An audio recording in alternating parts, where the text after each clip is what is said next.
Most families don't lose communications because their radios fail. They actually lose it because stress, the level of stress, you feel me?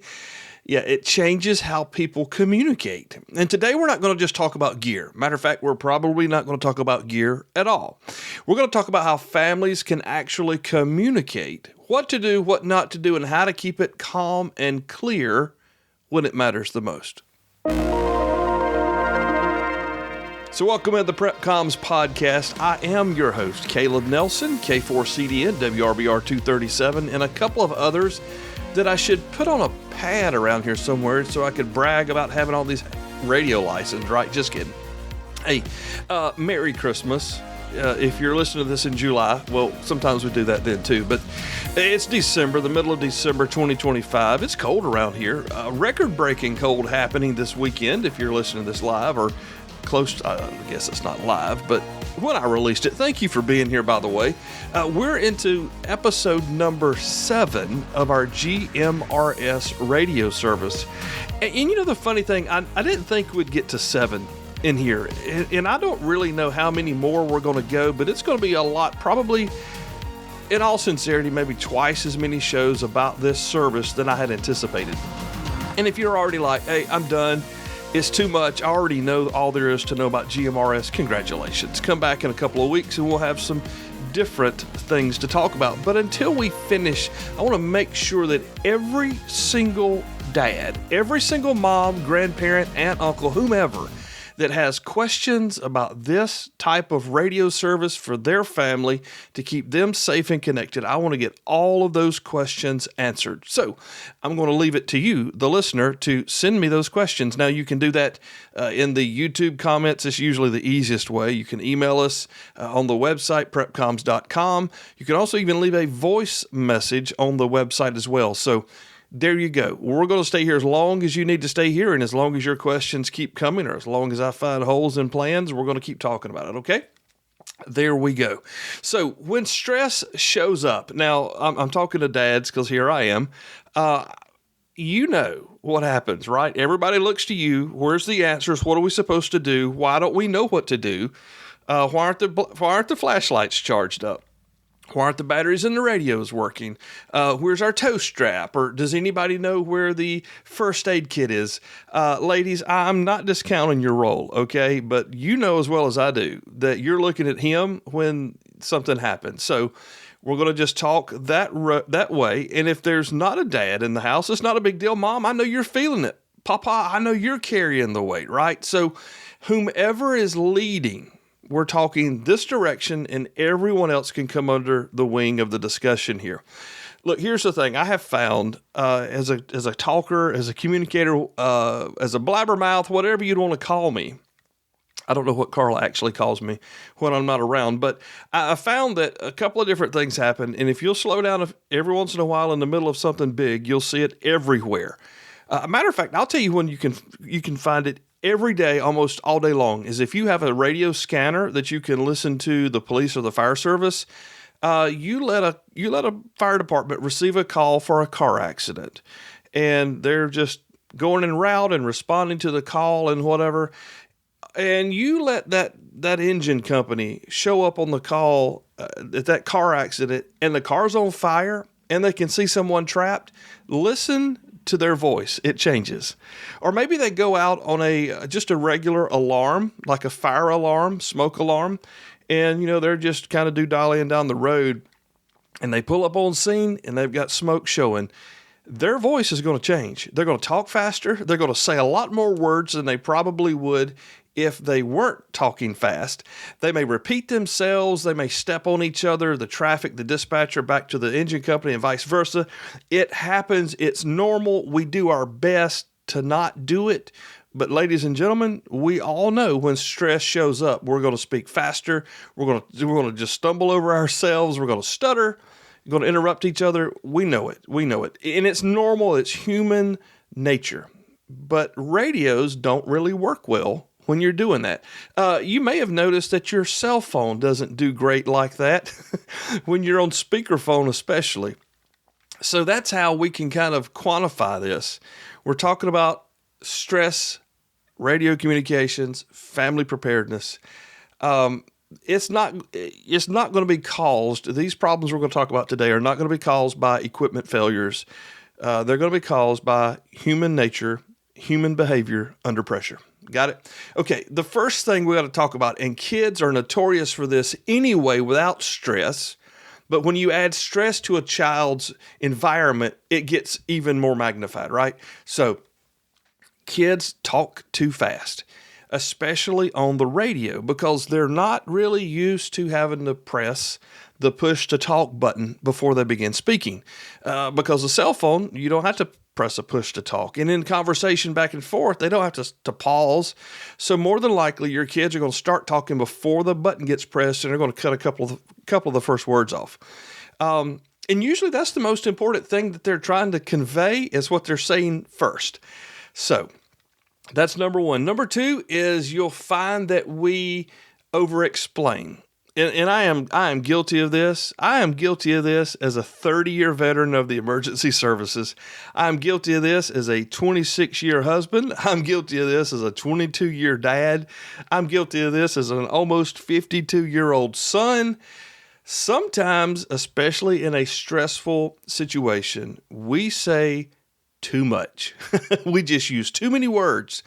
And it's because we're trying to, our bodies, the physiology of our bodies are trying to get this stress relieved.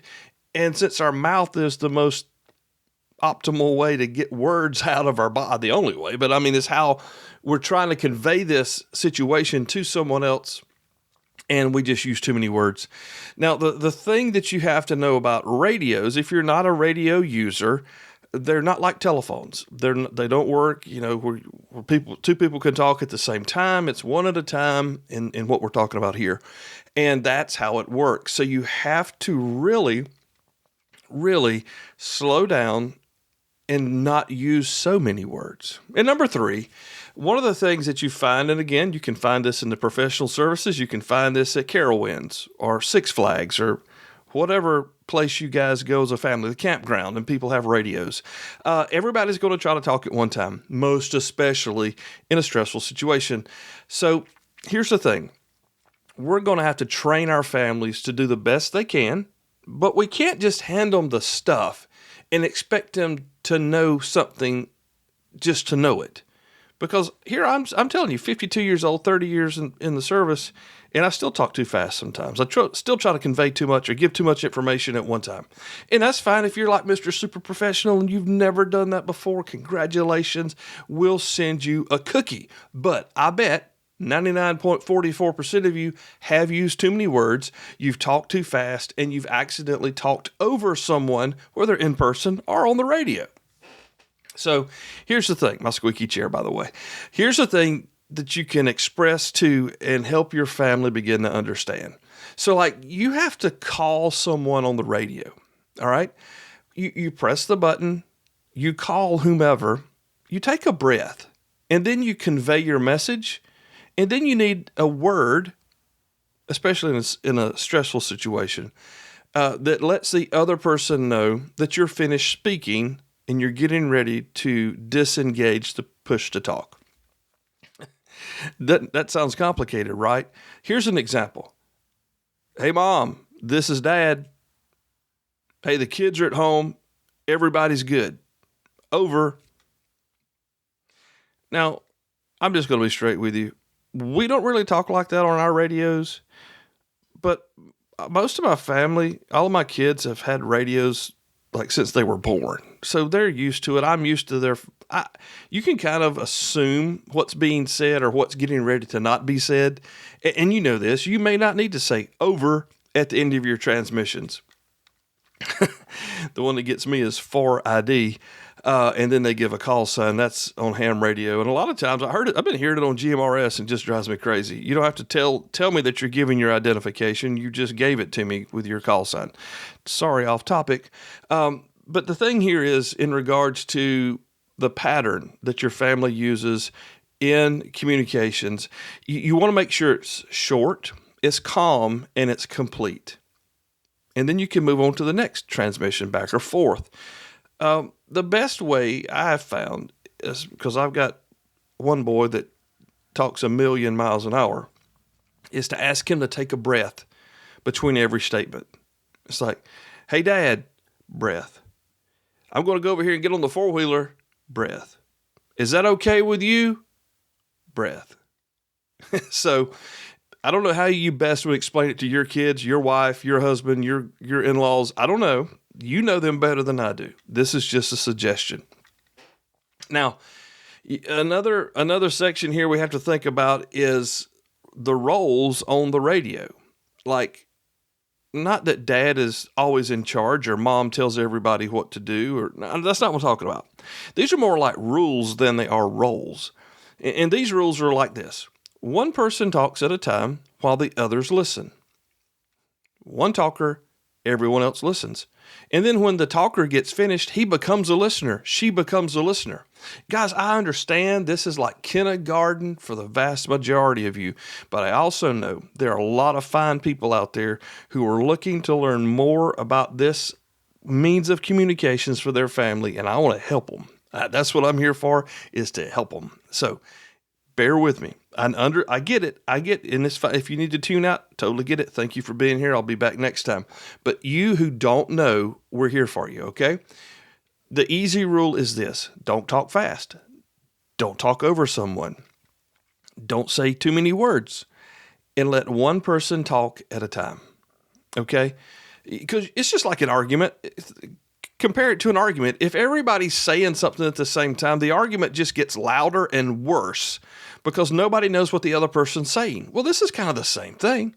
The situation has the opportunity to get worse because not everybody else knows what the other person is saying. Now, you got to teach your kids this kind of stuff on a beautiful, sunshiny day. You don't just wait till the power goes out and there's a huge electrical storm outside and the winds are battering the house and there's tornado sirens screaming on your weather radio. You do not wait till then to teach your family, your children, your spouse, your in-laws, whomever that is there in your household. You don't wait till that time to teach them how to use the radios. You want to teach them how to use the radios after the snow has fallen. And they're going to go outside and make a snowman with the neighborhood kids. And you clipping it to their little snow park outfit that looks so cute when you bundle them up. You don't wait. You don't wait until it's bad to teach them. You teach them on the good days. And really, you keep it as boring as possible. Now, not to the point where they're, with their finger in their nose just checking out, but you don't want to be like, oh my gosh, we in an emergency, we pick these radios up and we can talk across the neighborhood. No. See, talking too fast, too many words. It's like, hey, this radio will help you call mom if you get really cold and you want to come in and I'll fix you some hot chocolate. Or maybe, hey, sometimes we have storms and the power goes out, or maybe mom's phone quits working. Well, today you can see it's a beautiful sunshiny day and it's not storming. So we're going to play with these radios, learn how to use these radios just in case we do have a storm later. Because you never know, down here in Florida, you're going to have storms. Maybe this afternoon. And teach them to use their calm voice. Or maybe you tell your kids use their inside voice or whatever. We just told them too loud. But you tell them to use their regular voice. No need to scream. It's not going to make the signal go any further. It's actually going to make it harder to understand. Again, you're not going to rise up to the occasion. You're going to fall back to your habits, whether you're 8 years old listening to this, or you're a 66-year-old granddaddy, or you're a 42-year-old dad. All right, so what you practice now will show up later when the need arises.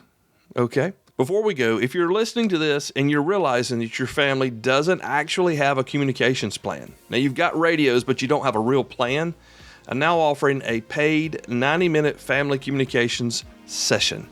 And you can find that sign up at plan.prepcoms.com.